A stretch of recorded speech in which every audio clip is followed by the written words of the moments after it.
Okay, does it work now? I think I've messed it up the first try.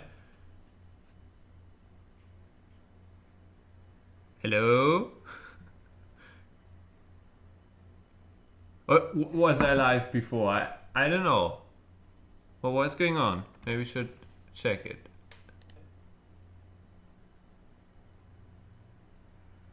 Hello?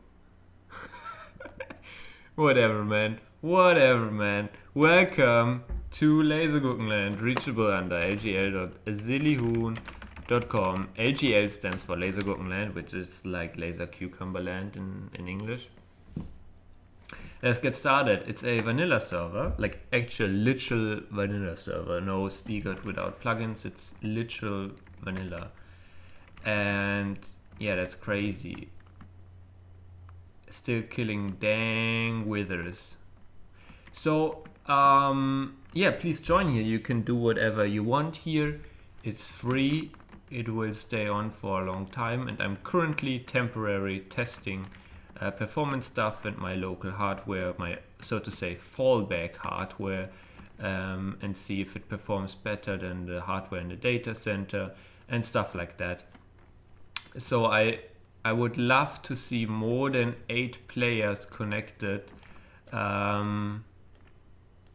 Oh my goodness, how can I not aim shit? To see more than 8 players connected, and I'm trying that since a few days, and before that the server was really popular, and yeah, then I had downtime due to backup and stuff. So maybe I didn't make that too wisely, and that's why I'm streaming again, so you guys can go and play on here and help me test the performance. I could also get on my friends, but I don't have any friends, so that's that. Yikes! No, you know, so why should you join the server? It is, yeah, it's free, so that's a big selling point. No, I mean there are other Anarchy servers, and the difference is either the servers are huge and you have to wait in a queue, and they are super laggy, and they have big servers have different environments, and you talk differently to people, and it's more like, I would say, anonymous, due to like you don't know anybody in the masters and vice versa. So if you prefer something where you know the players online, for example, I've seen these young guys playing here already multiple times, and that's something you get on smaller servers. That's where like friendships and stuff like that easier, yeah, works easier, I would say. It also works in big servers, but you have to like target people and so on. I don't know. I wouldn't say like that the low player count is a big selling point for getting to know people. that might be the wrong advertisement argument. I would rather say, oh my gosh, do I even have a totem? Yes, I do. Okay, awesome. No, the thing is, what is great about small servers, you can decide yourself. But usually the disadvantage of small servers is that the maintainer or the administrator, whatever, the person who pays for the server, is usually very young and does it out of motivation to play on the server himself. I'm not super old, and I'm also somewhat motivated to play on the server. But I paid the server in advance for multiple years already. So the server's uptime is not like depending on my current wealthiness or motivation to play on the server, since it's paid already. So I can somewhat guarantee that the server will stay up for a few years. And also I made sure that my hoster has enough disk space and so on, so that you can load the world and I don't have to reset it or something like that. And if that is something that interests you, that you want to play on the same world for multiple years, and you don't need that many players to play with you, then this is your place. Especially if there are not that many players, you can literally take over the server, especially when I then go inactive and stop advertising for the server. You can either bring your friends, play with your friends, or literally play alone and do whatever you want here. That would make me really sad if the server would be completely empty, but it is a possibility. I cannot guarantee like players in game here, but yeah, I'm here to keep the server up and running, and yeah, that's what I do. I hope I sold it to anyone. Okay, I would say let's get right into the video. Enough of the annoying advertisement part. That essentially is the purpose of this video, but still it feels like the annoying few first minutes of this long stream. So what are we going to do today? Yeah, killing a few withers, working on the wall, TNT flying machines, the usual shit. And video wise, I have something exciting. As some of you guys might know, if you know who I am, what the fuck, I have like a zillion YouTube channels. A zillion. Like, I have so many YouTube channels. If I would subscribe myself with all my channels on here, I would be famous, you know. But of course, I created them over the years. I lost, I would say 90% of the usernames and like 99% of the passwords. So that's that. And most of them, well, I don't know. I just have the feeling sometimes that I need a new YouTube channel for like writing this comment, doing this and that. I found a funny name, whatever. And some of them even have videos. So I actually stopped counting, and I even lost the approximate track of how many YouTube channels I have with videos on them. I think once I tried to count them all, and oh fuck, what was it? I think it was over 10 or over 20, something like that. Yeah, easily. I think over 10 easily. 20 would be much, something like that. And as you can imagine, I'm not that crazy successful YouTuber, and I also usually don't cross promote these channels. So if you know this channel, you probably don't know that I have different YouTube channels. So that's that. And yeah, so I start from scratch again, and I don't advertise them like to people I know or something like that. I usually just put videos on the internet. And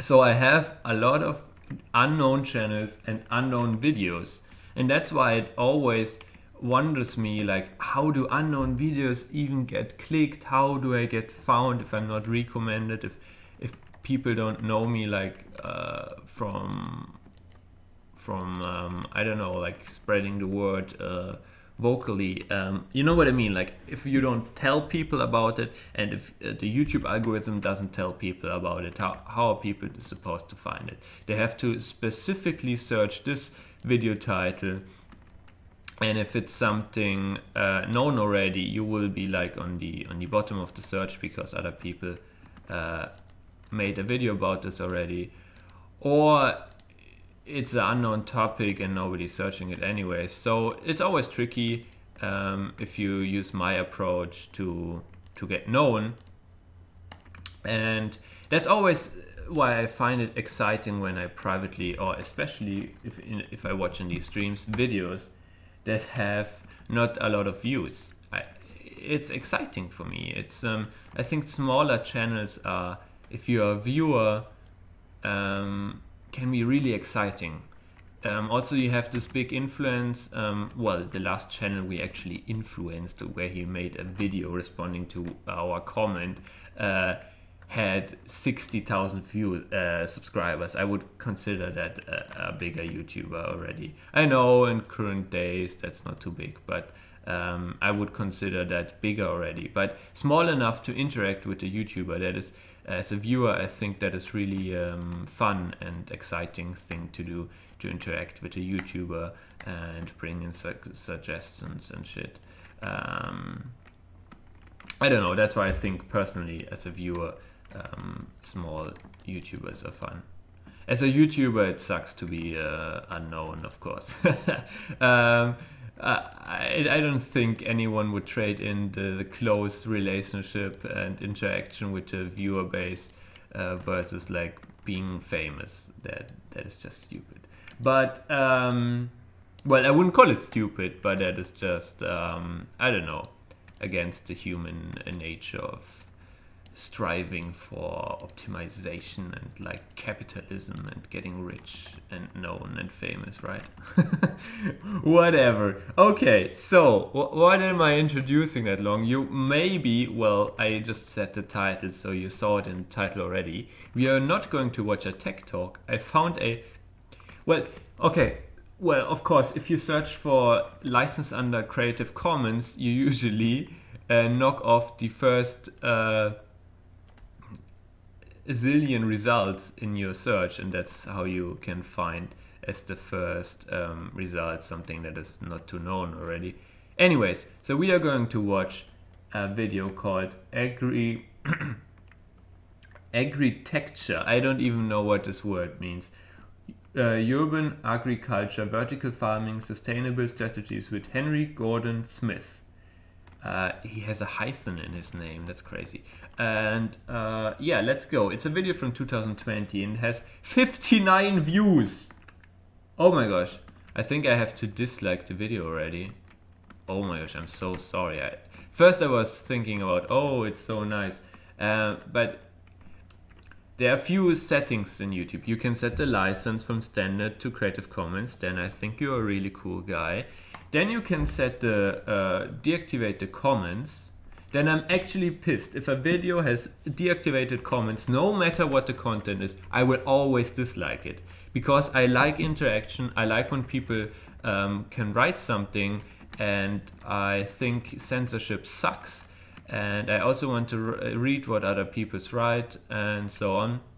So I always, and also if you dislike something about the video and you just dislike and you don't explain in the comments why you disliked, that actually sucks. So I usually prefer, if I dislike, to write a comment and explain why I disliked it. But usually I just write a comment and write what bothers me, and I don't dislike. So mostly, I think the most videos, and if not the only videos I disliked in the last few years, were videos without comments. But I can see this video has deactivated the amounts of likes and dislikes. Well, that's not as bad as deactivating comments, but it's hiding information from me. I don't like that. I don't like that. Let's see. It's Creative Commons though, and current comments are on, so that's fine. Okay, let's go get right into it. It's a long video, and I don't actually know what it's about. We're sustainable now, and it's just this total bull. It's not. I mean, sustainability is a process, right? So it's not like, oh, this city is sustainable now. Oh my gosh. This building is sustainable now. No, because you attempt something. You make a LEED Platinum building, and then you observe and you learn, and you increase the standard again. It's not too loud. loud. Further, right? You want to go from carbon neutral to carbon negative, you know, and so that journey is what people need to remember very often. I think in vertical farming, people have missed that. They just kind of see it as like, oh, we've arrived and this is it. It's constant. So again, you go further, right? You want to go from carbon neutral to carbon negative, you know, and so. You can hardly hear the guy, right? Let's make it a little bit louder. Improvement, and because it's improvement. No, my in-game sound is so loud. And that means that the method matters almost more than the kind of like final result. You have to have the method, and that's what I've tried to focus my practice on is, you know, what are the steps to ask the right questions and observe and focus your improvement on to get that process of sustainability constantly going. Let's go, people. Let me get some drink, and then we get right into it.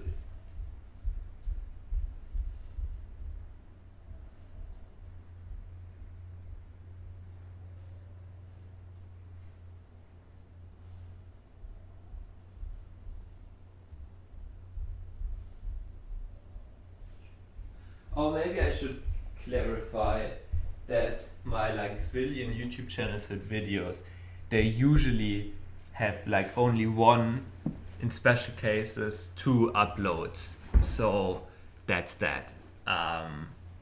So don't think that I'm like actively pumping out these crazy amount of streams that I do on this channel on other channels. Well, I have another channel where I play Minecraft. Some of you might even know it, where I play on 2B2TE, and that also is a lot of content, but that's it. I have 2 YouTube channels with a lot of content, and these are these 2 Minecraft YouTube channels. So that's that. Okay, let's go. Henry Gordon Smith is my guest on this episode of Inside Ideas, brought to you by 1.5 Oh, I didn't say the Media channel. and Yeah, the Innovators channel name is Magazine. Inside Ideas. Henry is a sustainability strategist focused on urban agriculture, water issues, and emerging technologies. Oh my In goodness. 2011, Henry started exploring urban agriculture and launched the No. blog Agritecture to share case studies and analysis from around the world. In 2013, Henry co-founded the Association for Vertical Farming, AVF, and served on the board until 2017. In 2014, Henry responded to a global need for technology agnostic guidance on urban agriculture by launching the advisory firm Agritecture Consulting, which has now consulted on over 100 urban agriculture projects in over 20 countries. Agritecture Consulting primarily helps entrepreneurs with vertical farming feasibility studies, Oh no. recruiting, and systems design. In 2018, Henry was voted top 10 in produce in the United States of America and 40 under 40 food policy influencers in New York City. In 2019, he was accepted as a Guelph University Food Policy Fellow and an advisor to the Ryerson University Urban Agriculture and Food Security Curriculum Development Committee. Oh my gosh, Henry so was long named as words. top 20 influencers in food and agriculture Influences by in food. Rabobank. Awesome. In December 2019, he serves on the advisory board of numerous ag tech startups, including Smallhold and Foodshed.io. Henry serves on the board .io. of directors Oh of my gosh, so nonprofit food startup. access organizations, Ah. Foods for Food Justice in New York City. Henry has spoken at numerous places on the topic of urban agriculture in 4 continents and has been interviewed about urban and vertical farming for the Wall Street Journal, Futurism, Men's Health, Bloomberg, The Atlantic, Arabian Business, CNBC, and I Weird could flex, go man. on and on and on. Follow him, please, on social media because he is a fabulous man. Our paths have crossed many times. Welcome, Henry. It's so good to see you. Good to see you too, Mark. You did a good job with that long bio. I appreciate it. That's not easy every time, I bet. No, it's not, but I actually shortened it a bit because you've done so many things and you've been around the block and you've seen all sorts of things. I'm sure it's been a journey and a learning process for you as well, but I could probably mention a lot more fabulous things that you've done for our world and for this industry. Well, thank you so much for the intro. I'm so excited to be here on this podcast. So yeah, let's get into it. Let's talk about urban agriculture, vertical farming. You bet. I want to start out, first of all, I mean, let my listeners know, our paths have crossed at Skyberries, Seeds and Chips, and many other urban agriculture events, food events, innovator events around the world. And it's been a sheer blessing to know you and have that rough connection with you as well. How have you weathered this whole pandemic time? This has been a crazy time, and I feel that's maybe gone similar to my experiences, but I would like to hear and let our listeners hear from you how it's gone. Oh, mate. Yeah, so I mean, when COVID-19 started and it hit, I was on one of my typical business trips. In this case, I was in the Middle East. I was going to speak, and we were also collaborating with the event, the Global Forum for Innovations in Agriculture, which is a large annual event that happens in Abu Dhabi. So, you know, essentially we got there and the trip was, the event was canceled, okay? And I had planned a little bit of an exploration of the region with a colleague of mine after that. And so the pandemic really began getting attention. This was probably March 3rd or 4th, so really when right before the lockdowns began. And so we decided to kind of continue on our trip because we were going to leave around March 14th to go back to the US. I was going to go to Australia to another conference. My colleague was going back to the US. So just, you know, crazy conference travel thing. So we tried to kind of relax and kind of get into it, and then the news kept getting worse. And then our flight back from Oman got canceled. And so I had a difficult decision to make because I'm not a US citizen, and there was some conflict with the airlines. They weren't sure if they were going to let me on the flight with my visa. There was a lot of questions about who's allowed in. So I told my colleague, I said, you know, get out on the next flight. So she booked a new flight, had to spend some money, and Brianna What a hero. out. Meanwhile, I decided to stay in Oman thinking that, okay, in 2 weeks I'll get another flight, and I'll just try to go to Europe, which is where my parents live. I'm half Czech, half British. I sound very American, but I'm not. So 2 weeks go by, and I have a flight booked, and then it gets canceled. And then another 2 weeks go by, and the next flight gets canceled. And so I'm in Muscat, Oman, staying on the couch of a business contact of mine and now dear friend, Majid Al-Mansouri. And I'm sleeping on his couch, and I'm 6'1", I can barely fit on the couch. You're a tall guy too. So, you know, I'm there indoors, lockdown is going on, this whole craziness, and I kind of just realized that I'm stuck in Oman. And so essentially 123 days go by, 10 canceled flights, and it was crazy because that was the longest I had been in a location in 5 years, that I'd just been in one place.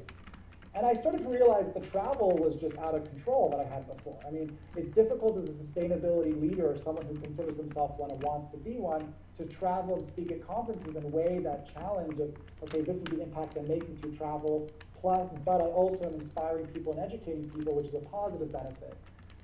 So, I don't know, it's very hard to describe all the things I experienced in that period of time. I'm happy to answer more questions about it. But the first part was that travel just canceled immediately. And I had 65 flights last year, and now this year is a totally different situation. And I'm grateful for it, to be honest. I don't want to travel as much as I did. And this virtual kind of phenomenon that's happening now, or this renaissance, is exciting because I can speak with you, and many of the events have actually kind of pivoted, and even some of our own events have found ways to connect people virtually. So I guess from the travel perspective, it's been a bit of a shock. The business perspective is another element that we can talk about, but that's really what I've been going through. And now I'm in Europe. It's just family is so important during these times of crisis, and so I just decided to stay here and kind of hunker down here for the next little while. Well, I stalk you and follow you online, obviously, because your finger's on the pulse. I like to keep my finger on the pulse and know what's going on and follow those directions. During this time, I saw some digital pivots or transformations where you start putting a lot more content online and doing a lot more videos and things, which was fabulous to see. But it was also all your prior experience, and that might be hard for some people to read out. I didn't also go into all your degrees and your university affiliations and experiences there. But all that, in some respects, especially around food and the type of food we focus on, growing food, and how that process is, really has a lot to do with sustainability and resilience. And so has any of that helped you to even weather it better? And then the client part of it, the business aspect of it, people like said, man, we need to convert to this model, what you've been talking about for years. How can you help us? Let's get us there. Can you give us maybe some insights in that respect? So yeah, a couple of things there. Just on your first point, you know, it's very important for me as a consultant to go out there and speak at events and to get an audience, because I'm trying to connect with people that want to plan farms or cities that want to strategize this. So when those events all canceled, that's a big business development loss for our company. So what we did is we said, okay, well, other people are experiencing this too. So we launched that digital conference series you mentioned. And we actually had 5 weeks, I think 4 weeks of consistent, of every day we released, every weekday of the business day we released a new episode. And so we gave people a voice and also gave others an opportunity to learn about us. And we did that all for free. And so there's like 45 videos on our website now still across the topic of sustainability and food that people can look at even today. And that was very rewarding and quite successful for us as a pivot. It took a lot of time, but it was also good to create that energy. On the next piece, we've had 2 things happen since COVID-19 from a business perspective. One of them is that, we have a dramatic increase in weeds, especially in the Middle East, where there's been new incentives for food security, as people have seen that the supply chain for food is really flawed and it's kind of fraying at the seams, especially in the face of COVID-19. Imagine that people can't get to work, they can't get to the farms, you've got migrant labor, it's a big part of agriculture, that affects it, you've got supply chain, additional costs with food, with just protection and PPEs. So all of that has been very difficult for governments, especially in the Middle East. So they've created incentives, and so we get all these entrepreneurs and organizations who were never interested in food security before, now contacting us and saying that. With that said, most of them are not ready to spend. And even the governments have created these grants, but they're not deploying the money yet because they have their own cost issues. So while we have dramatically more leads and dramatically more traffic to our website, our conversion rate as a business has gone down. So that's been very difficult for us, and we've had to really adapt. How do we write our proposals? How do we give people value in the proposal request stage, but not have it cost us so much time and money? And there's a lot of things we've done related to that, but we are encouraged by the fact that there is kind of this new understanding of how important it is to localize our food systems and just to understand where the risks are in that. And when these shocks happen in the system, we have to ask ourselves, how resilient is it? And what we do in urban agriculture, we believe that is going to make it, more resilient. And to your last point, sorry about adaptation. Oh, no, you're fine. I grew up around the world, so I think, the degrees is one part of it, but there's been many experiences through my life that have made me adaptable to something like COVID-19, I guess. So, I always find it so impressive when people that get interviewed and they are maybe excited and so on, and there's so much going on, and even without excitement, they get asked like 2 or 3 questions even that are so long that I personally would forget the first question when I try to understand the second question. And then you talk like a minute or 2 about the first question, and you just continue with the second one, and you still keep that in your mind. That is so impressive in my opinion. Well, often also people ask again, what was the question? But like he, in this example, respect. So, my parents are very international. I was born in Hong Kong, grew up in Hong Kong, Tokyo, then Germany, Czech Republic, Russia. And in these places, sometimes they threw me into kind of public schools where I could learn the language and a new culture. So, there were different shocks like that. I grew up Mormon. I had to go on a Mormon mission for 2 years. So I had to work with people of different cultures and people I'd never known before. I had to live with them and work with them every single day. And I had to meet new people every day. And then when I moved to New York, I really started from zero and had to really kind of work my way up in that big city. So there's a lot of different experiences. I didn't make it easy for me because I'm very social. So I think loneliness was the hardest part for me. But yeah, I think everything in our lives in different ways has either prepared us or not prepared us for something like a pandemic.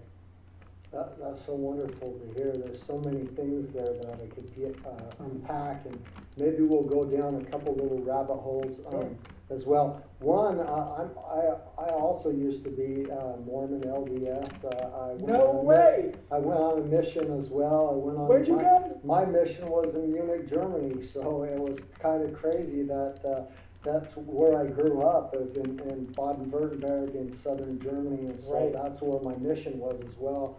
Also, where I went to Cloudly. Yeah, unbelievable. It's crazy, but that's neat. neat to hear as well. Yeah. My real first question is going along this whole guise of what you kind of unpacked here. You are a global citizen, and that is my first question. Do you feel like a global citizen, and how would you feel about a future without borders, walls, divisions, limitations of humanity, one from each other? And then I want to, when you're done, so that we don't forget, I want to back into something that you mentioned in this global citizen, and you kind of well, there's always this border of language, isn't it? There's a lot in Europe, and what happened before the pandemic with this Brexit that has had a huge impact on food, and some things that we've seen unfold there that I want to address as well. To your question, yes, I consider myself a global citizen. I mean, most of my, so kind of up till 10 years old, I was in Southeast Asia, 10 until 18, I was in Europe, and then I've mostly been in North America. I kind of feel like Europe or maybe even the Middle East is my next chapter. So kind of every decade or so, I go to a different place. But I still have, a couple more decades to go to the rest of the world. So, how global it is, I haven't actually been to Africa, for example, so I still have to get to that continent. But I'm certainly very, very honored and lucky to have the experiences I've had and have that global experience. I have 3 passports, so I'm pretty global in that sense as well. Borders or not, I mean, honestly, that's a difficult question. I definitely, because of the upbringing that I've had, I think people who grow in one place, I have a very open mind, and I've learned that through a process of observation, you can really start to understand how people see the world, and then you can connect with them, no matter what their race is, no matter what their class is, no matter what religion or place they come from. It's really about that process of awareness, and that's kind of what my life journey is really about, is can I become more aware? And I think that that's part of what global citizens kind of learn when they're young. So yeah, I mean, I suppose I would be totally happy if there were no borders overall, but I think there would need to be a process for how people interact with each other from different cultures. I'm not so naive to say that there isn't culture shock. I experience culture shock. So whether it's people coming to my country or me having different people come to my country, there would need to be a process for that. And I think it's a very interesting question to ask, what are the policies that would make that possible? What are the kind of urban planning and education and economic structures that would make that possible? And I don't have the answer to that now. We can talk about it. But I suppose in principle, I would like the world to be more connected, more integrated, and more equal. So for me to say, no, we have to have borders forever, wouldn't really align with my values. And I'm kind of oh my gosh, why is he damaging me so much? I'm very transparent, so I'll reveal to you why there's no secrets here.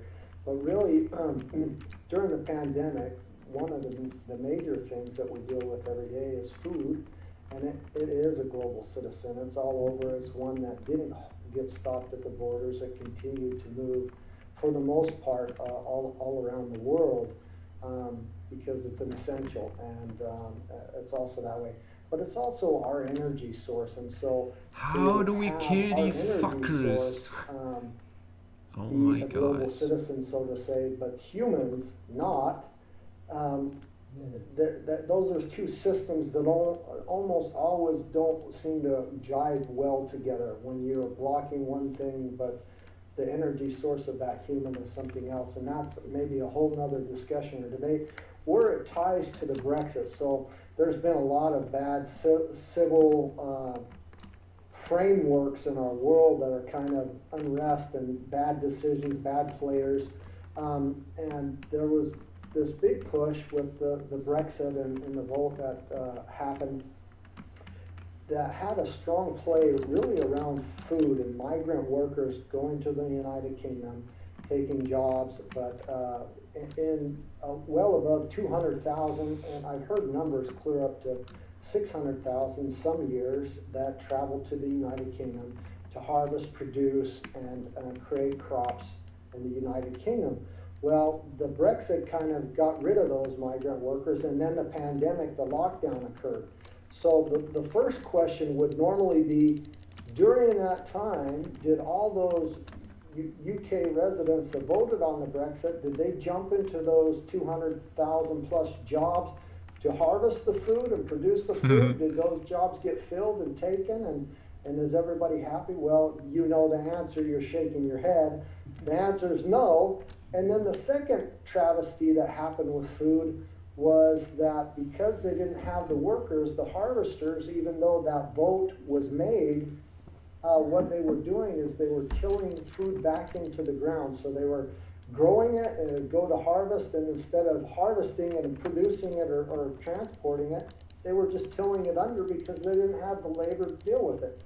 So some of these political and things that have to do with geopolitics or globalization, whether it's workers or however we see that aspect, are having some really negative consequences, but it's unique for us to see how they're so strongly tied to food. And if you have any other specific issues maybe with your dealings over this time to comment on that, because it wasn't just the United Kingdom, it was multifaceted areas, and I'd just be interested in hearing your views or your thoughts.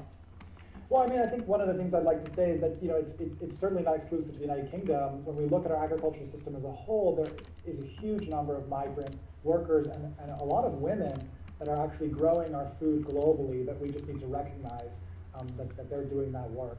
And without them doing that work for a lower cost, we certainly wouldn't be able to have the low cost of food that we do in the Western world. So if you look in somewhere like Vietnam, or if you look in somewhere like India, the percent that people pay for food relative to their total income is much higher than the percent that someone in the United States or the United Kingdom would pay. So we benefit from a cheaper total cost of food as our total budget as a result of them doing that work for us. And that's one of the multitude of paradoxes. But certainly if we look at, there's Mexican migrant workers that go to the United States and Canada. Most of the greenhouses in Canada are operated by migrant workers. In the Middle East, we have migrant workers from Bangladesh, from India, from Pakistan that are driving a lot of that. And all across the globe, they were kind of put on hold or sent home in the face of COVID-19. Now, in some ways, that's a good thing because the governments have had to recognize that this externality, as David Suzuki calls them, right?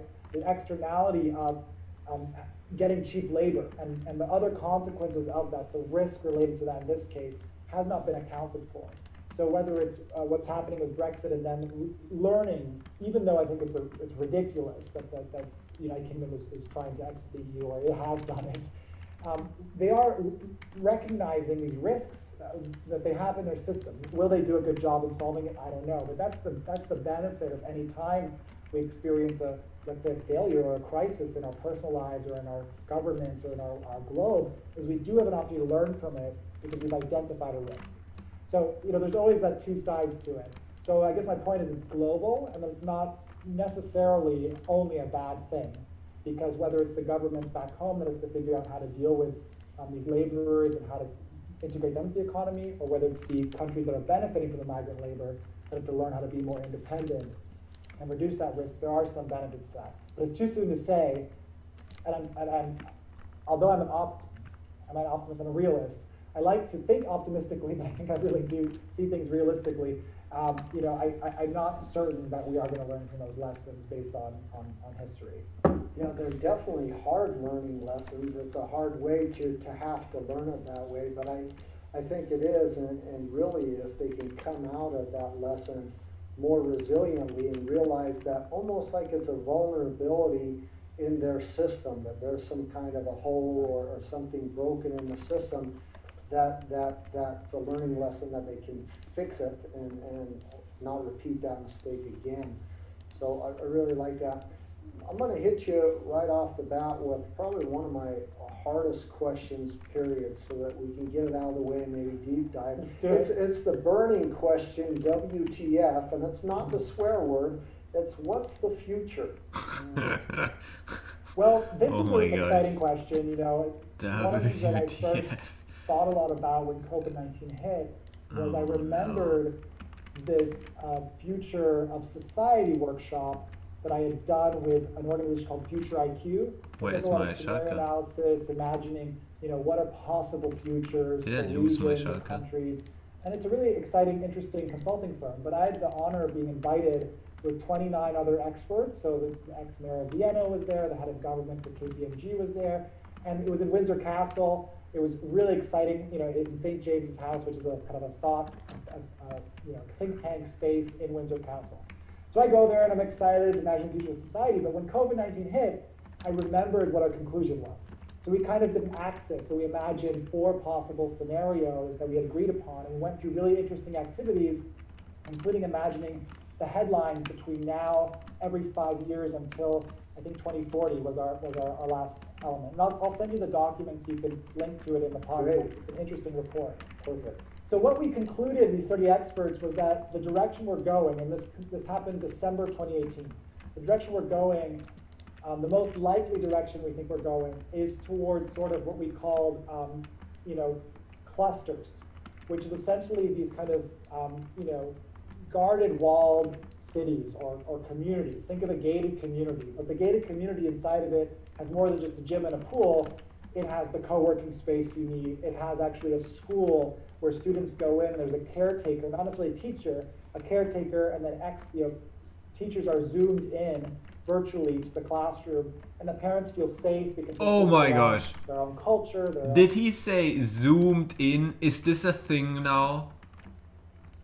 To zoom in? To have a Zoom call and tune in remotely? Zoom in. No, that doesn't fit, because zooming in means like increasing the viewport. What heck, man. And also Zoom. Oh my gosh. This is literally triggering me. Oh no.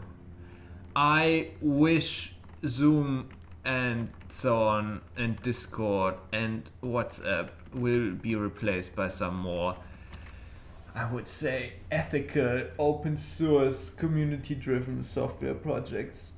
Because, oh my gosh, it gives me the chills every time. I'm sorry. Race, maybe. Unfortunately, this is what we thought people would feel. And it was really in a response, we did talk about pandemics, but it was really in response to safety and also just the human need to be around the same kind of people. That we do feel safer, almost inherently safer around people that look like us and behave in the same way as us. So it wasn't a more integrated society, which is one of the other scenarios we were mentioning. We kind of went through a vote, and most of us thought we were going there. But most of us wanted to go to a more integrated society. So we had to answer both questions. Where do we think we're going and where do we want to go? And I'll send the report, it was very interesting. But some of the headlines we were looking at was like, first student graduates without ever attending school, without ever going to a school classroom or going into a building. These virtual jobs where people are always at home was a big part of it. Robots executing the services that they need. So, robotics is getting a huge amount of attention now in the face of COVID-19. How can we reduce labor even further? And in my industry, in agriculture, and certainly the high-tech agriculture I work in, vertical farming, greenhouses, automation is a very expensive kind of, extra that you have. Now it's a must-have, right? So that's one of the big shifts that's happened as well. So what do I think is next? I mean, big question. I do think that we are going towards more clusters and pods in society. I think that the COVID-19 is not going to force us to integrate more. I think it's going to, the rich are going to get richer through this experience, and there's a lot of evidence they already have. There's going to be more division as a result of this. I think in some ways, overall kind of impact on the environment might go down, because unfortunately more people are being pushed into poverty. So what's happening is as you get pushed into poverty, in many ways your carbon footprint actually does go down. So as we're having millions of people pushed into poverty from this economic slowdown, there could actually be a reduction in overall emissions as there's an increase in density, smaller homes, less consumption overall. Interesting. Yeah, but that makes sense. Sad but potential consequence that we're seeing. I do think that travel will change a lot. Again, not so much for the rich, change in a luxurious way. But I think, I certainly am going to travel to much fewer events. And I'm excited that I have an excuse now to say, I don't want to go, not just because it's not safe, But I think after this pandemic is done, I'm really going to be even more selective. I mean, 65 flights in a year was absurd. I mean, that's just, I should not have done that. And we committed Agritecture to offset a percentage of our flights. So last year was 60%, but still, that's not enough. You need to kind of just reduce consumption. Other parts of the future that I imagine, I mean, agriculture will become more automated. Agriculture will go more indoors because the benefit of year-round production also can sometimes reduce the need for migrant labor. It can localize that. You're going to see the UAE, Saudi Arabia, these countries are going to accelerate their potential to produce their own food very, very rapidly. It's becoming a much more high priority for them. What else is there to talk about? There's so many things, obviously more digitization of everything. I don't know, I was talking last night at dinner, is virtual reality going to have its moment? I don't know what you think about that, but my friend who runs fashion events, they're doing fashion shows now virtually. So when you buy the ticket, you also get the VR glasses. And I don't mean like the cheap ones. I mean, you're getting the I don't know, like if you compare, for example, smartphones to VR,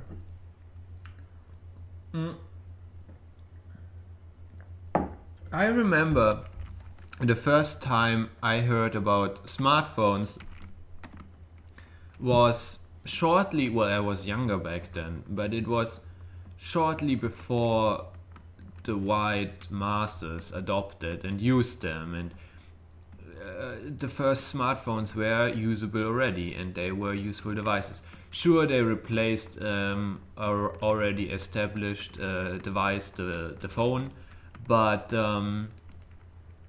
yeah, I didn't see that with virtual reality. That was around since like for how many years now, and it was always a fun gimmick for some, but it was never that like useful.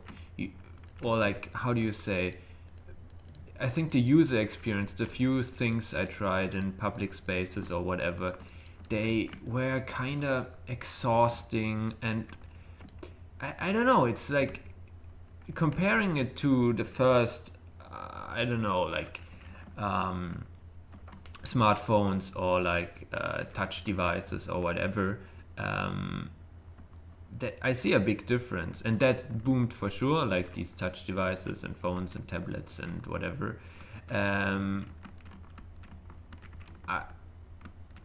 Everybody is like VR is the future, and when we are going to automate, not automate, but like how do you say, like animate everything, you will be visiting flats or designs or whatever, everything in virtual reality. And I don't know, I just think it's a worse experience to have these glasses on instead of watching at a simple screen. And I also don't really miss the dimension when I look at the screen. I don't know, I really don't see it like in all these futuristic movies where everyone has these glasses on. Yeah, might be that, but then it has to improve in the user experience. I think the user experience currently is not that pleasing. I think a pretty solid AR, like augmented reality, could work, that you wear glasses that you can look through and wear all the day, and then you have some well-made integration with I don't know, like a small display that shows you new messages and the weather and so on. I think that there were some projects, but I think nothing really launched. But I don't see like people like in the white masses, like a real thing, like everybody uses it, wearing these helmets where they don't see anything. And yeah, it's currently, and I feel like it will stay like that for a longer time. Just for events, you have this one booth there where you can play some games or do some things. It's a niche, and it's a niche for so long. It's widely known, but it doesn't seem to adopt very well. It could still, but currently I think it's not that it's new or unknown that's the issue.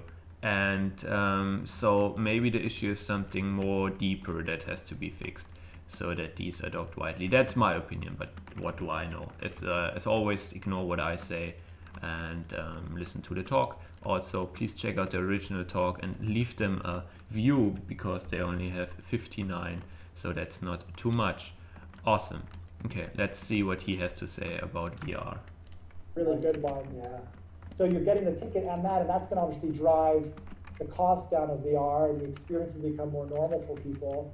So I wonder, Is it the cost whether that's the it's gonna have issue? its moment as a result of this. So many things to talk about. I mean, what do you Yeah. Wait, how much do they cost? Oh, I think, yeah, the good ones might be like 300, but what does a good smartphone cost?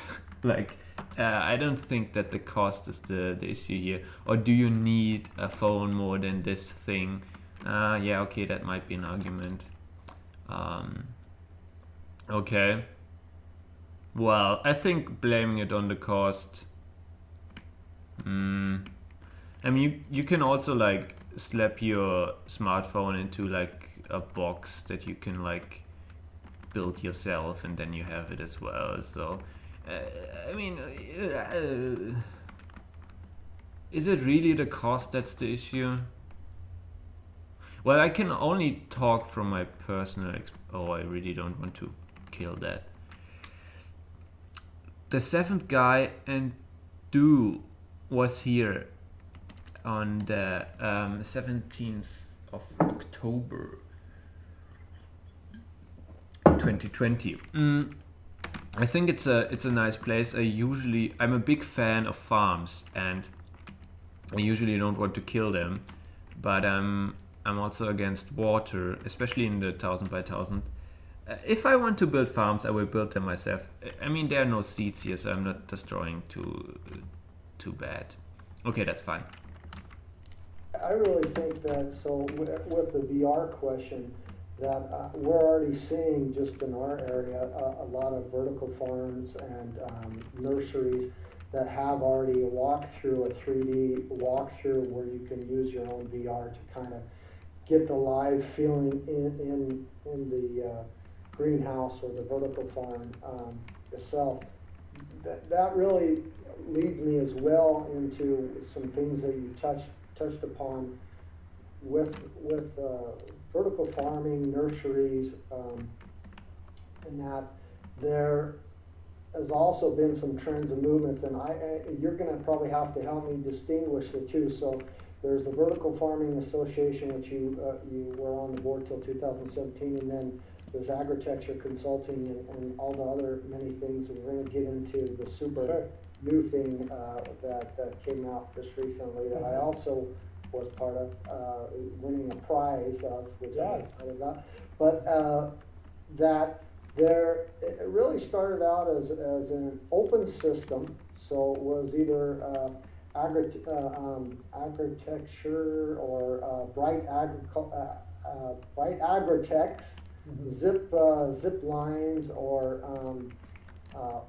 kind of these open nursery platforms, that there's been a little bit of a shift more to closed system, controlled environmental agriculture, CEA, and I believe also that you've been involved, and hopefully I'm not confusing it. Didn't you also do a workshop that was also very futuristic with the European Space Agency as well for some products growing plants in outer space? So that's pretty futuristic, but it goes back to what we were talking about, resilience, where you have to find a system that's highly efficient, uses resources only what you need, and that can survive in outer space, and that is a closed environmental ag type of a system. So not only have you had the preparedness, but you've been involved in that. So I don't know if you want to touch on some of those already. Yeah, I mean, that's a lot, so hang on. Yeah. I'm going to kind of give you a history of vertical farming 1.0, moving. I want to drink from the fire hose. Okay, let's go for it. So, I started getting interested in this around 2010, and that's when I noticed that there was this gap where people were talking about community gardens, but they weren't talking about rooftop farms, and they were talking about vertical farms and greenhouses all differently. And agritecture is about integrating that discussion, saying, well, sometimes a vertical farm will make sense, but sometimes a greenhouse will make sense. And so we can't talk about one without talking about the other. And if we're going to talk about them, we need to kind of think about a methodology of how do you answer that question. So it began as a blog. I was blogging about it, and one of the people I discovered in the early days was Dr. Dixon de Pommier. And Dr. Dixon de Pommier is a microbiologist professor at Columbia University, a professor emeritus. And he had published a book, I think in 2009, maybe 2008, called The Vertical Farm. And that launched the internet phenomenon of this modern era of vertical farming. There was even a vertical farm back in the, I think, World Fair 1950 or something like that, a very old World Fair, but that's the history of it, the ancient history of it, let's say. But the modern one is that book launched all these people around the world asking this question. And the vertical farm, as Dr. de Pommier thought about it, was actually skyscraper kind of ecosystem. Imagine like a circular economy tower, right? These are skyscrapers that clean the air, they produce food, they've got renewable energy, they've got robots as needed, and they're also stunning, beautiful architectural pieces. And that was his vision for where cities could go and the potential for that. And he did some estimation of the yields and things like that, but there wasn't a concrete discussion of, is it economically feasible? Technically it was feasible because NASA was already growing indoors for space research. So there was, even in the 80s, there's a lot of research you can look at for them growing potatoes and wheat, all kinds of things have been grown indoors even prior to this period. So, I read that book and I thought, okay, well, I'm very inspired by this, but again, I see some of the same, I'm interested in seeing what's under the hood. Like, what would it cost? And how many people would work in it? And, would that tower be competitive against the tower of Bank of America's offices, in Manhattan? Would they compete? And so my pursuit was really about how can we make Dr. de Pommier's vision feasible, And also there were other people around the world that read his book and started vertical farms, like Green Spirit Farms, one of the old farms, farmed here. Back in the early days, you'd meet entrepreneurs and say, oh, I read Dixon's book and raised some money and started a vertical farming company. But the vertical farms ended up looking like warehouses. So it's a warehouse, it's not a tower. Most of them maybe could be 3 stories high, but most of them are around 2 stories high. And that was the reality of what was happening.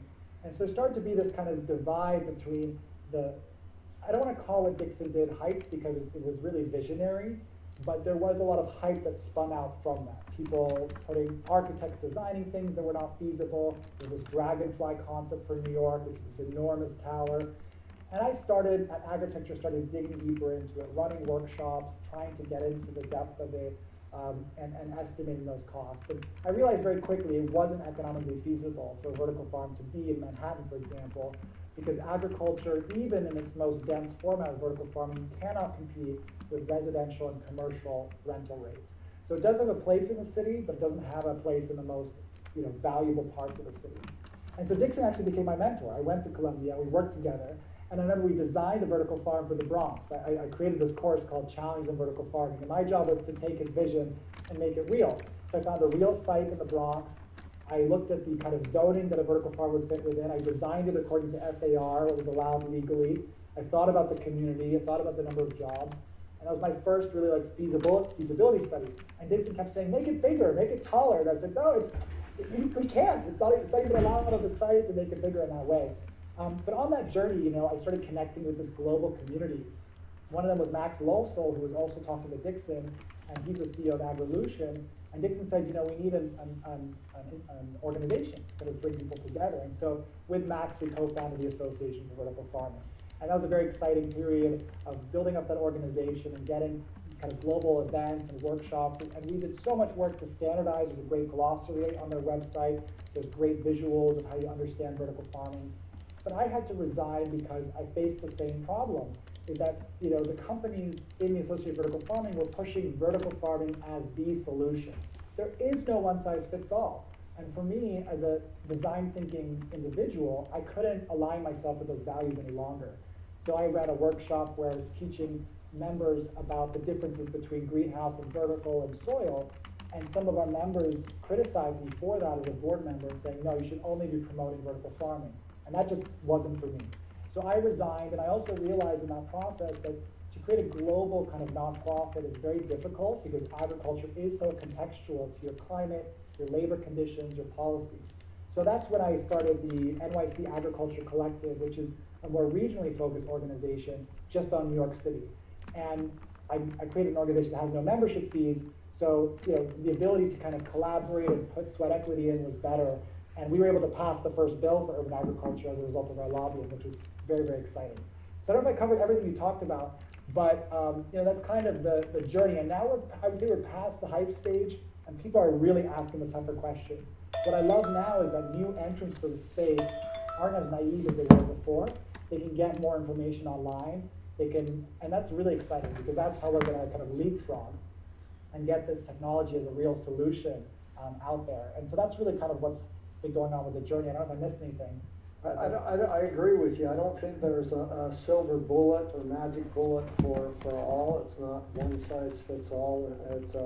It's very diverse and needs to be not only biodiverse, but it needs to be a diverse field for the location, for the situation, and be fit in precisely for that need and the situation to have it function properly. I actually want to emphasize that point again. Sorry, just one more time. Yeah, you're fine. It's important.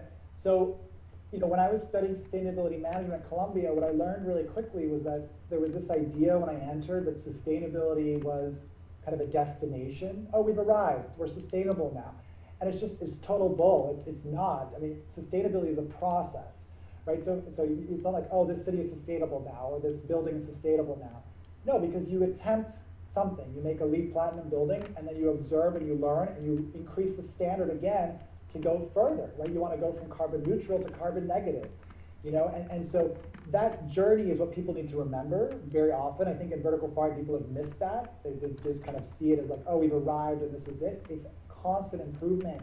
And because it's improvement, that means that the method matters almost more than the kind of like final result. You have to have the method.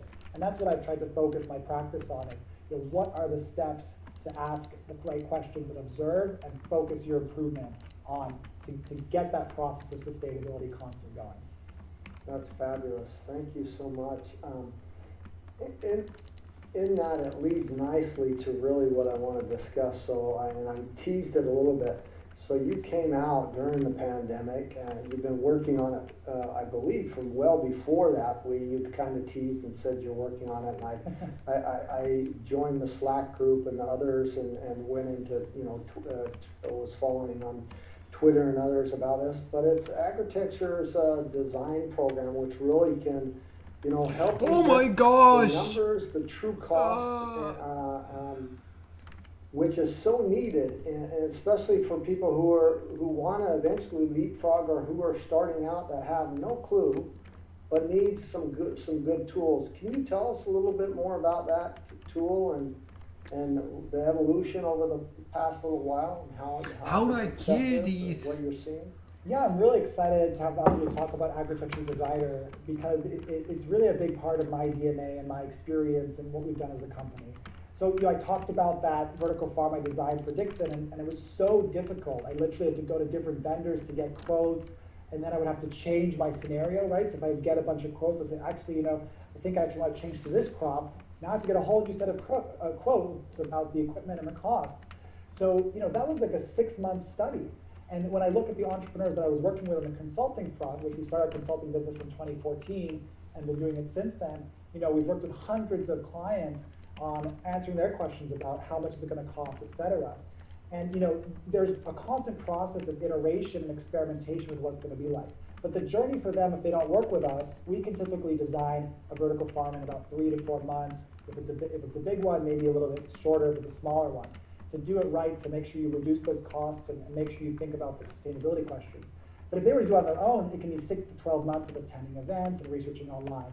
And so 2 things for me. One, I said, okay, well, 100 is great, but I want to make thousands. I want to help hundreds of thousands of people globally do this, not hundreds. And so how do we do that? So what we did is we took our methodology, and we took the data that we had learned about over the past 10 years, and we basically put it online. So Agritecture Designer basically allows you to input data like, where is your farm, what's the zip code, and it takes in global data on temperature and light.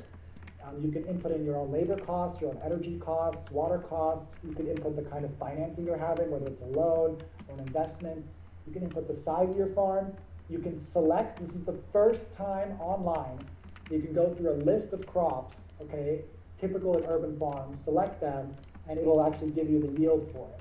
So I can say my greenhouse is going to have 20% arugula, 10% tomatoes, and the rest of it's going to be bok choy.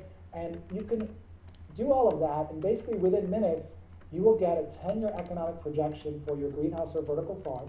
It'll tell you how many people you're feeding. We'll break down the CapEx, how much is going towards lighting or equipment. We'll break down the OpEx. You get charts and pie charts that tell you that, and we'll tell you your payback. But what's great is that you can actually go back and do another one. So you can say, okay, well, what if I did greenhouse instead of vertical farm? Or what if I did a container vertical farm? Or what if I changed the percentages? Or what if I actually, maybe I'm looking at 2 markets? What if I use Wait, the energy where rates is from this? Where market? can I do this? So I can say my greenhouse, took the data that we have. There's a constant process of iteration to get quotes, and then I would have to change my scenario, right? So if I get a bunch of quotes, actually, I think I actually want to change to this. Oh, that's why that's the company name. It's Agritecture .com/designer, and here you can do this. I wonder if this company has anything on GitHub. The domains here. Daily light internal calculator. Okay. So they don't seem to be too open, at least not on GitHub. Okay.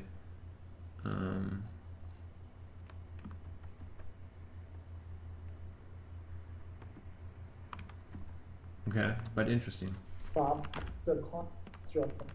Select them, and it will actually give you the yield for it. So I can say my greenhouse is going to have 20% arugula, 10% tomatoes, and the rest of it's going to be bok choy. And you can do all of that, and basically within minutes, you will get a 10-year economic projection for your greenhouse or vertical farm.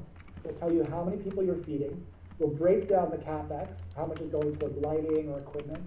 We'll break down the OpEx. You get charts and pie charts that tell you that, and we'll tell you your payback. But what's great is that you can actually go back and do another one. So you can say, okay, well, what if I did a greenhouse instead of a vertical farm? Or what if I did a container vertical farm? Or what if I changed the percentages? Or what if I actually, maybe I'm looking at 2 markets? What if I use the energy rates from this market? And so you can do your own scenarios super fast and get data based on the typical costs in this. These are estimation numbers, but they are something that we take seriously and we have validated through our experience. And at the end, let's say you get to a couple models or one model you're really confident in, then you need to do some of the most important work, which is to do your market research. So you may have input a price there, okay, I'm making X amount of dollars per pound for tomatoes, but you need to go to the market, which is what Agritecture does on the consulting side. We're just giving you the power to do it. And you can take your phone and you have your market research tool on there. And so I could be looking at the tomatoes and I could say, okay, this tomato is organic, it's packaged this way. I'm going to rate it 3 out of 5 as far as quality, and this is the size it is. And so as you go through that, you can select the ones you want. It'll update the economics on your model. So you can refine your model based on what your customer is actually going to pay for. And we're building a whole suite of other tools now. We already have a DLI calculator, a daily light integral calculator for greenhouses. We're building an equipment marketplace. We're raising money for that right now. So after you've designed your model, you can actually order your equipment. And we're even thinking about bringing in like resources for grants or financing to take you really A to Z in this DIY way. Now you may need some consulting in addition to this, it depends how independent you are. But this is great if you're thinking about talking to your first investor, or if you're an architect and you're saying, okay, well, I want to think what I could do with this rooftop. Or you're a developer and want to ask, well, how much can I rent this for? Or if you're a city and you want to run a competition, you want to say, okay, all of you submit it through this software. So I'm really, really excited about it. We've been getting more and more users every month, and it's a very, very exciting thing that we've been getting feedback on and improving it. And so, very, very excited about Agritecture Designer, and I'm sure you'll link to it in the podcast. It's at design.agritecture.com, and I just really hope it's going to make things so much faster and cheaper so that anyone, anywhere can take their ideas and get to the costs and refine them. So you had a little I don't know if it was a competition, it was more like a drawing on Twitter where, Yeah. depending on how you post, I won that. If you want to do something like that on this podcast, we'll say whoever does gives a direct message to you or somehow either on Twitter or on one of the posts, that you can maybe do a drawing if you wanted to incentivize our listeners to go in and check it out, try to get to use it.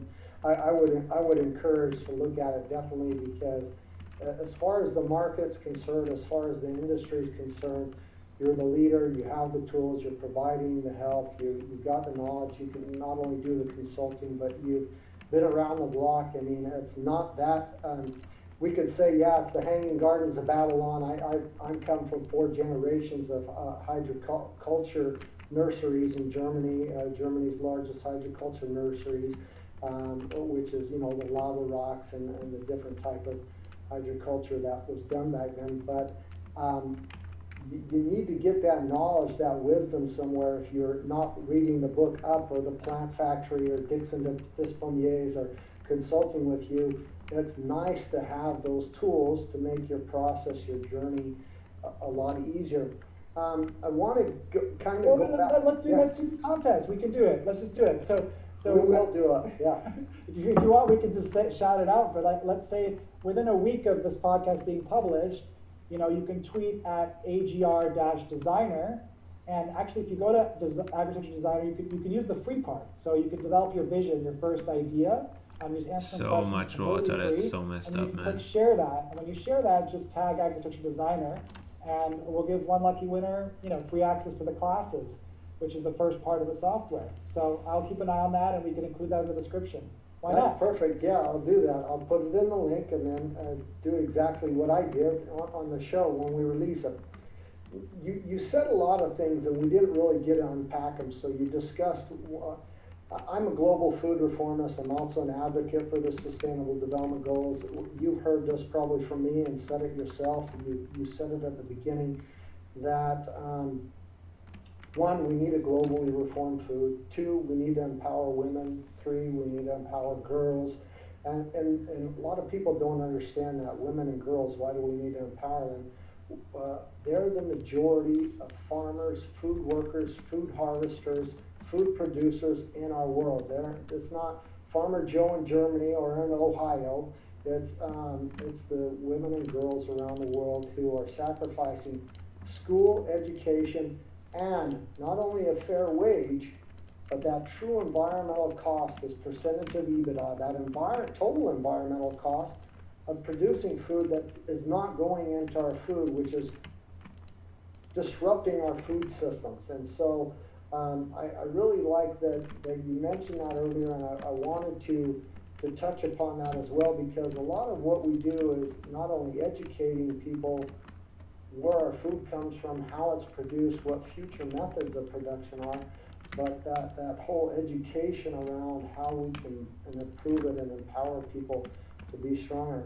On our journey of vertical farming, urban agriculture, nurseries and that, I've really been enthralled and excited about controlled environmental agriculture and even the progress of that, and also the hype. And what I have not seen, and I want to discuss with you about this, is there's high HVAC costs, there's high lighting costs, there's high energy costs, there's high water costs, or land and space costs, especially you discussed New York.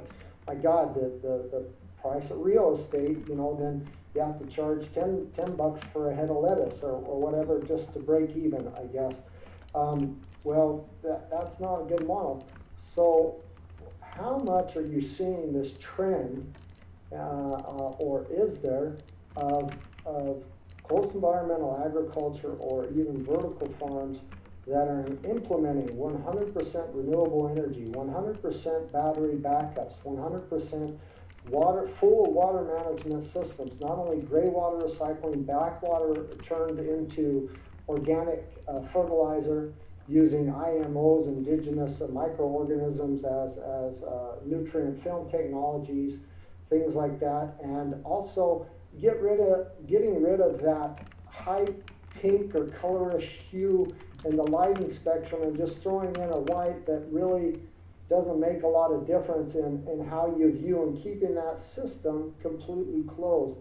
Taking away those aspects that would maybe reduce COGS, cost of goods sold, increase efficiencies, but also increase your margins so that you can say, hey, we can compete with China's six-cent head of lettuce. Yeah, so let's just talk about controlled environment agriculture for our audience, just those that might not know it. So it's kind of what it sounds like. You're basically creating a controlled environment, a sort of greenhouse or a box, a warehouse or a container, and you're going to create the technologies inside to control the environment the plant needs to perform its best. So, there's the genetic modification. What we're doing here is we're trying to say, okay, this is like a plant going through like a gym. We're putting the right temperature, we're putting the right ventilation. We almost have it like hooked up to a sort of IV through hydroponic systems to get the nutrients it needs. But we're not actually manipulating the plant's genetic code. We're just trying to help it perform its best. And I think the first step in understanding this is we may think that I get a lot of critique like it's unnatural, right? But I always tell people the same thing. Well, when was agriculture ever natural, right? We have been engineering and organizing agriculture since the beginning of agriculture, right? So it's not that the engineering and the technology is bad in itself, but it's the questions you're asking, Mark, which is what is the cost and the consequence of that on the environment? Because in some places, natural is not actually always the lowest carbon footprint away, and natural is also a very vague term.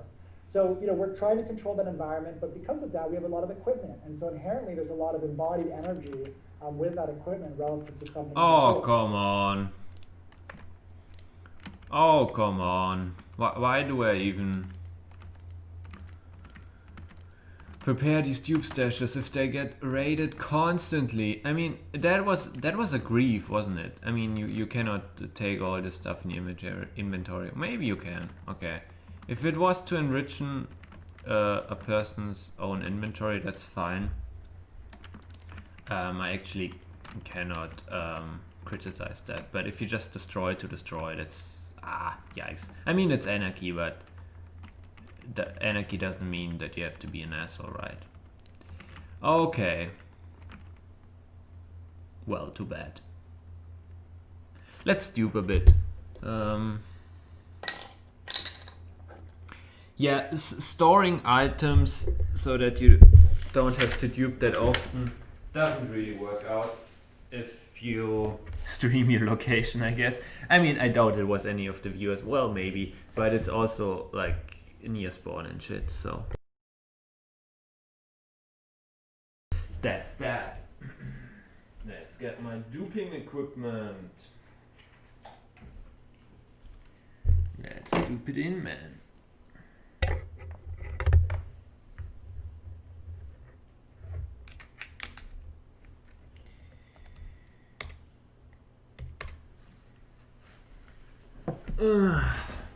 Frustrating though, because I really prepared a lot of things here for my own future. Oh man. But when it is indoors, we also have other benefits on the operations side, which is that we can control the amount of water that's used. So one of the main benefits of controlled environment agriculture across the board is the water savings. And there's really not a lot of critique of that. There's no block here. Because typically it's about minimum 70% if you use hydroponic methods. Sometimes it's upwards of 90%. And there's a lot of different academic data you can look at. It does vary based on region.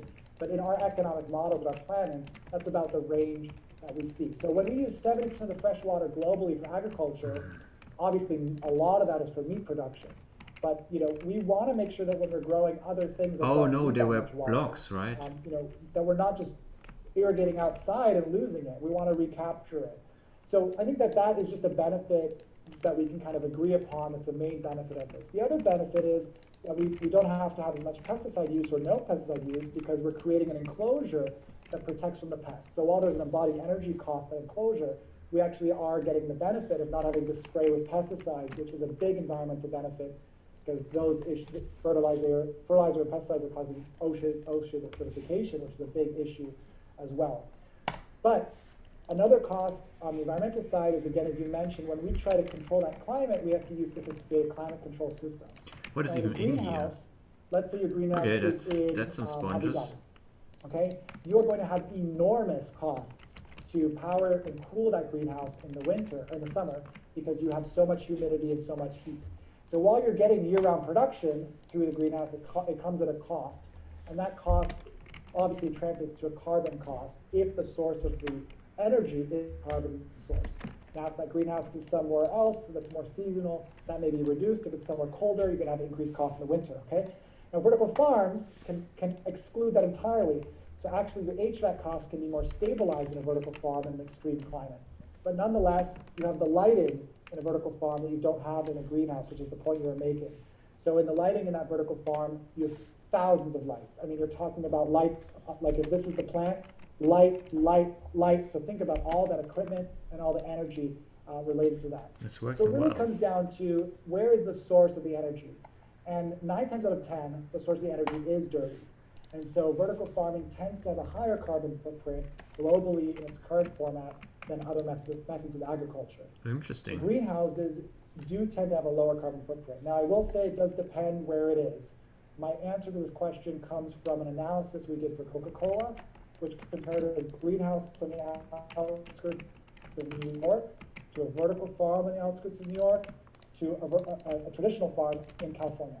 And greenhouses were most of the time have the lowest carbon footprint, a bit lower, so I think it was about 20 to 30% lower than the soil-based agriculture. So not that dramatically. Life cycle analysis haven't been done for these systems yet. So that's why we're talking about the process of sustainability. You can't label these farms as inherently sustainable because it's an evolving technology.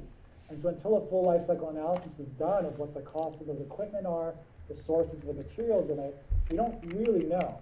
But there also needs to be a life cycle analysis done for traditional farms, which is very complicated because how do you calculate, the amount of energy in wells and irrigation systems and other elements like that. So there are some farms that are going renewable. Dream Harvest is a vertical farm that uses renewable energy. You find in the US that most of them don't focus on it that much. Some of the greenhouse companies like Gotham Greens and Lupa Farms do have a bit of a commitment towards it, and that's great. But most of the vertical farms in the United States, the energy consumption is so high, they can't have an economic case to go renewable. In Europe, there's a lot of criticism of vertical farms because of LED lights and their stricter commitment to sustainability. So you are seeing more of those farms, especially as it's a lot of retail deals. So retailers are building vertical farms in Europe. They have a lot of pressure from the consumer to make it renewable. And so they are kind of pushing the I don't envelope need with that, that which crap. I really like. And Never even used more and it. more of the greenhouses in the Netherlands are going more renewable too.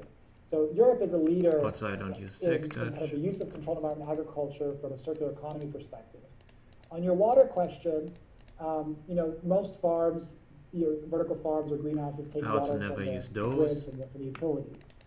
I did see one, which is Urban Harvest based out of Belgium, and they've got a big focus in Brussels on circular Did I economy. And it's the dupe only it vertical with farm a I've been to that captures rainwater. used And lighter? most of them don't do it because they use so little water relative to their counterparts.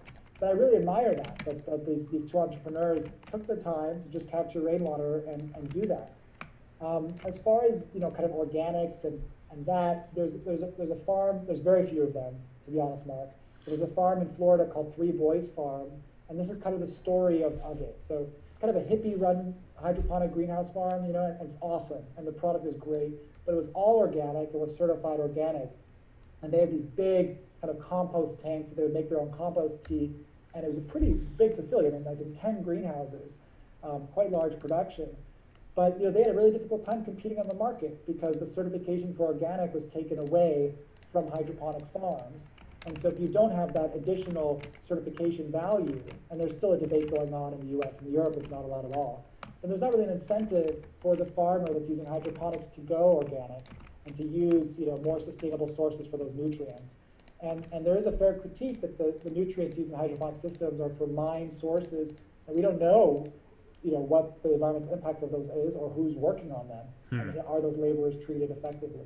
So there's a multitude of sustainability questions and potential critiques for CGS. That's also a waste What of Agritecture space, is isn't doing it? to do that is If I we need it, I actually can provide our craft it. clients with those answers even if they don't pay for it. So we can't force them to be sustainable, if that makes sense. but we can at least be transparent with them about the carbon footprint or some of these decisions and let them know that this might not be a good sustainability decision, or that it might be a PR issue or whatever to justify it for them. And we're trying to bring this into Agritecture design as well. So you'll get some metrics as you finish your design on some of those sustainability questions. But we have a long journey ahead. I do believe Cornell is engaged in a life cycle analysis, comparing greenhouses, vertical farms, and soil-based. So we will get there.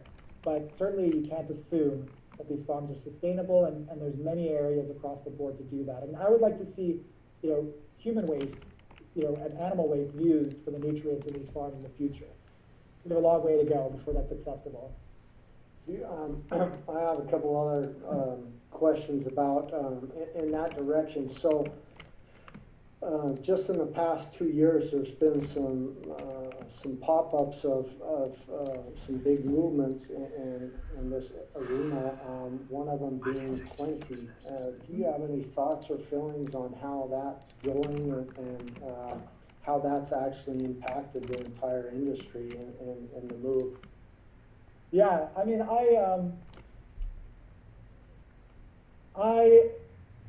look, the big vertical farming companies, and Plenty being one of them. Let me just do a little bit of a history lesson. How about that? People need to know about that, yeah. So, King Nebuchadnezzar, as the myth goes, his wife was kind of like, oh, the desert, it's so hot. I miss my home where I grew up, where there were gardens. And so Nebuchadnezzar, as the king and this powerful man, built the Hanging Gardens of Babylon. Now, the Hanging Gardens of Babylon might have been beautiful, but were they sustainable? What was the driver for that? Was it an aesthetic driver? What sort of was a sustainability driver to draw water from other places to the desert to build a garden for the king and his wife? So, I'm not saying that Plenty and these other companies are the same way, but I think that there is kind of a phallic obsession for a lot of the CEO men in this space to change the world sustainability-wise by building the biggest. And maybe I don't come from that world of finance where I'm just saying, let's raise hundreds of millions of dollars on an idea. But instead I come from a world where it's like saying, let's take step by step and prove our way, because that process of observation is so important. So I don't like the hype. And Plenty made a lot of dishonest claims at the beginning. I mean, his CEO had been on stage talking about growing watermelons in their facility completely indoors. And that's just not what's happening at a commercial level. And so, I'm strongly opposed to hype and dishonesty in the context of sustainability. And I'm not saying that Plenty doesn't have a future, because Nate Story, for example, who is there, is a real scientist, a real experienced grower, and I hope that he can continue to drive biology and science in the organization. But we have seen a lot of hype in this industry that has gone up and failed, and that doesn't help the investors, it doesn't help the consumers, and it ends up having a lot of equipment, lights, plastic, that is sold on the market. And if you look at auction sales for these farms, they're pretty ridiculous, and how much money is lost and all that.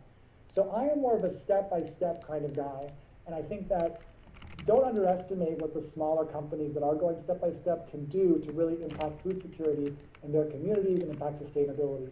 So I like to kind of work through that hype, and I encourage everybody to ask the tougher questions about those companies. And there's a lot of emphasis on robotics and high tech and Silicon Valley and AI. And in the end, it really is still farmers practicing agricultural science to produce a product at a low enough cost that the consumer can benefit from higher quality and lower impact. It's not Leaders Kickstarter anymore. And so everything else tends to be a bit of... I have to rename it, but how do I need a name tag, right? Where do I get a name tag from? Oh no, I just need an anvil. Don't I? Ah.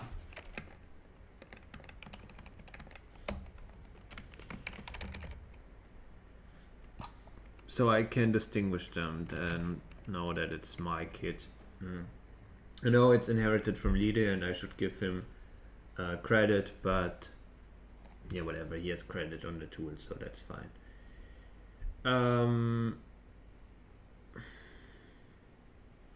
Can I unname those? But because that's annoying. No, not really, right? I don't know how to. because they don't stack right.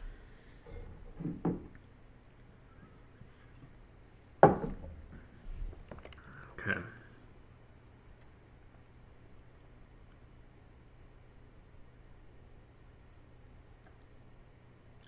Yeah, well, crystals, yeah, whatever.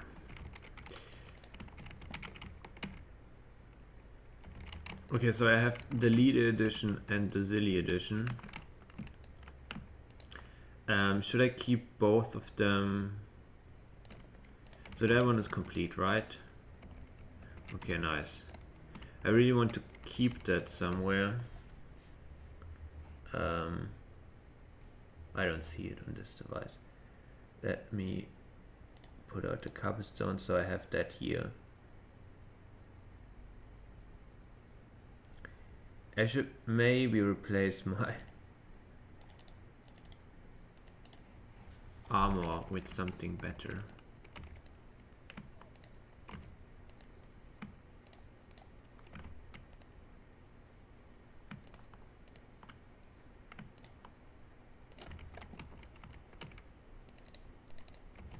Oh, I also need a chest plate in my inventory. That's a good idea.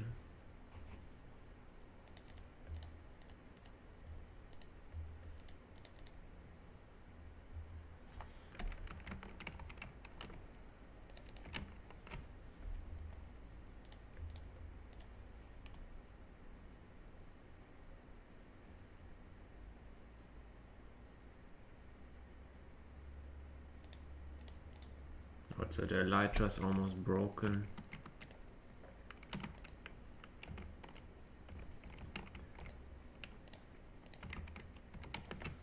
Okay. Nice. So I actually have a lot of space in this inventory for quality kits. Okay. Also my tools. Yeah, well. Let's at least replace the pickaxe.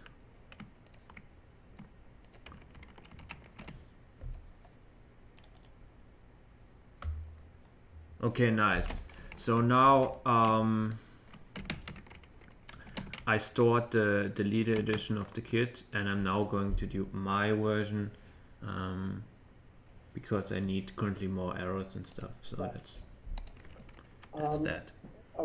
These are 3 questions that I have for you, but they're more like sustainable takeaways for our listeners. We have a lot of innovators and startups and people who are really interested in this space. Like they're trying to find themselves, and they're saying, okay, I want to move in this direction, but maybe is this something for me? What should young innovators in your field be thinking about if they're looking for ways to make a real impact? Yeah, so I mean, if you want to break into the industry, I really admire that in any industry in sustainability. You know, before I was interested in food, I was interested in water. And so I'll just give some things from my journey, and I'll give you 3 tips on what you need to do. So when I first identified that sustainability was what I was interested in, it was when I was doing an internship at the International Organization for Migration. I was looking at climate-induced migration, and that we're going to have 350 or more million refugees because of climate change by 2030. And that number was just so hard for me to digest. How are we going to deal with that? I mean, how are the issues between various countries going to deal with that from an environmental security perspective? So I realized I need to find a gap. You know, sustainability, entrepreneurship is like any business. You can choose. You can build a better wheel, or you can build a better watch. But what's the gap you're filling? You know, what is the disruption you're making? And so you need to first observe and look around. So I actually started 3 blogs. I started a blog called Technology Water, which is about water and technology and news on that. I started a blog called Urban Layering, which is more conceptual, about a new idea of density for cities. And I started Agritecture. And I would just research and blog these things. And this is the first step, which is the process of trial and error, where you want to find a low-cost way to test your ideas in the market. And social media is great for that. So I managed all 3 blogs, and multitudes higher Agritecture performed better. It was the combination of the name and the topic and the specific need that it was filling, but providing that kind of agnostic, spectrum-wide understanding of urban agriculture. So I dropped the other 2 and focused on this one. Now you have to go into once you've done that stage, now you have to go into your 3 steps, okay? So step one is building your archive. So as I was blogging, I realized I was learning all these things, but can I pull them out from my brain when I need them? No, nobody can store that much information. So I had to build an archive. So I built the Google Sheet with key information. Plenty has raised this much money. Arrow Farms grow these crops. This company started this year, went out this year. And I actually worked with Max a little bit on an archive with him as well, so you can find collaborators if you want. Dan Nelson is another guy who has a kind of ag tech archive that he's built. So this is really useful for you because if you're networking or if you're in an interview or if you're just talking about it, you have that available. The second piece is hands-on experience, especially in agriculture. I think in other sectors you might not need as much, but hands-on experience always helps you. But until I had experience working on farms, the farmers didn't take me seriously. And so, certainly other people weren't taking me seriously as well. So you just volunteer. And honestly, not everybody has the privilege to do that. But if you can find even just a few hours every week to work on a community garden, or what I did is I said, I'll do social media for free for you if you teach me hydroponics. That's kind of what I would do. And so I worked in hydroponic greenhouses, and I worked on, vertical farms, and I worked a little bit on some community gardens as well. And that really helped us. That's number two. And then number three is networking. Of course, you have to grow your network. You have to get referrals. You have to get, because we've met at events and we've networked, you're inviting me to this, and now I've got this amazing audience. You need to do that for yourself. And the key tip for networking is, and my mom taught me this at an early age, is, don't go to networking thinking what I need from that person, right? Like you go to an event, you're like, okay, oh my gosh, it's the CEO of Microsoft for this country. I need to talk to them. I want to get a job. It's going to make you nervous. Instead, think about what you can do for them first, okay? Think of giving first before you take. And so for me, it was pretty easy because I just said, hey, I'm Henry, I'm an urban agriculture blogger. I'd love to interview for my blog. And so now I'm creating value for them right away because people usually want to be promoted. And that's how I got to learn things and build my network and got known as somebody that does answer questions easily and help make introductions. And so those three are very important. And then there's one more, it's a bonus one, it's on the foundation. It's on my LinkedIn, the article's called I want to be an Agritech. And so the foundation is your brand. So you need to have a consistent message about who you are, what you do, right? And so Mark Buckley, yours is all about the SDGs globally and what you're doing in the space. It's very clear that you're an SDG guy, and I really like that. For me, I'm kind of the communicator, blogger, consultant guy. You need to have your thing at the beginning, and you need to stick to that brand. And I recommend usually testing a brand for a minimum of 3 months before you make any pivot. It might not stick, but you need to kind of stick to it consistently for those returns to come. So those are my tips for breaking into sustainability or agriculture. That's fabulous. Thank you so much. What have you experienced or learned in your professional journey so far that you would love to have known from the start, from the beginning? Wow, so many things. I think I knew it. Definitely, my mom is a successful consultant, and she's an HR director and emotional intelligence expert. So she really taught me so many things from an early age.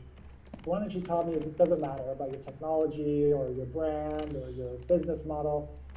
Your team is the most important thing. Without a great team, you're nothing. And so you need to retain your team and take care of them and create the culture that they feel excited about the work and the impact. And that's been super valuable to me. And so I kind of knew it, but I think it's like even more important than I thought it was. So just don't forget about that. That's something that you can never really sacrifice. Is making the work experience positive for everybody you're working with, and that it's a great experience for all of them. Other things, people say cash is king, that cash flow is like your lifeblood, and it's so true. When you go through something like COVID-19, you really remember that. So, if you're doing any kind of business, you have to really think about that cash flow and keeping it going, because the act of going to raise money or finding other funding sources is very difficult when you don't have cash flow and just keeping your business going very difficult with cash flow. So it's a very important business aspect to keep in mind. What else? What else is a really good one? I've got other questions for you. Okay, let's go to questions. So those are my two. I think this is we've gotten into a good flow, and I think everyone has really gotten the message, and we've touched on that. What I really wanted to get out, because you are a shining example and a leader in our industry, and have really done leaps and bounds for pushing this whole, not only global food reform, but this industry forward really in a positive way. Oh, thank you, Mark. I thank you for it. So it's fabulous. I've been stalking you and learning from you on the sides for a long time. My last question for you is really, it's your personal answer, but it's really one on a worldwide basis. What does a world that works for everyone look like for you?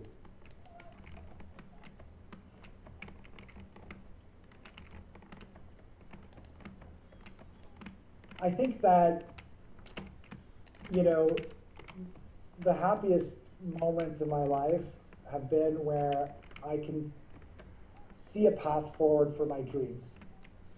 So I think that a world that works for everyone would be one where people's dreams can be connected to actionable next steps, and you still have to do the work to get there, but if you do the work, it's possible. You can get there. There are the government infrastructure, the policies, the investment, the support, the resilience is all there for you to get there if you put in the work. And I think that anybody that has a vision and is willing to put in the work and learn and do that work, that's the world I want, where they can get there. You know, if you don't have vision, then stay where you are. But if you've got dreams and vision, you should be able to get to your next step in the future you want. That's what I think we all want. I agree, and I would probably even add a little bit of persistence. What you've shown over the years is a lot of persistence, not giving up, being in the right place, keeping the message going. I mean, we've probably forgotten more than we learned. That's why it's also good, the takeaway that you gave, that, you know, put that in a Google document, put it there somewhere, because that's all vital information that you want to share with other people to empower. If you write a beautiful speech, or a poem or a song, or you do a presentation, or you create a super design tool that will change the industry or make people's lives easier, if no one hears about it, if you can't regurgitate or empower other people, it has no meaning. So thank you for your words of wisdom. I appreciate your time. Henry, it's so good to have you on the show, and if there's nothing else you want to add or ask me, then I'm done. I really appreciate your time, and I hope we can do it again very soon. Well, thank you so much, Mark. It's, you know, we should talk more often, but I really appreciate you giving me the opportunity to be on your podcast. And thank you to all of you that have been listening. You know, if you want to find me, you can find me on Twitter, the Agritech, or LinkedIn. Or Okay. That's it. That's that. Oh, Agritecture has a YouTube channel. Probably not under Creative Commons, I would say. Yeah, no, it isn't. Okay. Yeah, it was a fun watch, wasn't it?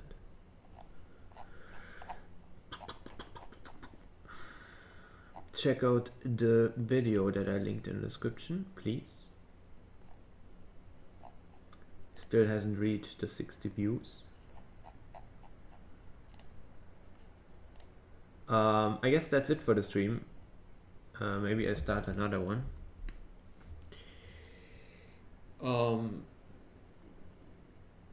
But yeah. Whoa. Okay, so please join Lasergurkenland and see you in the next stream.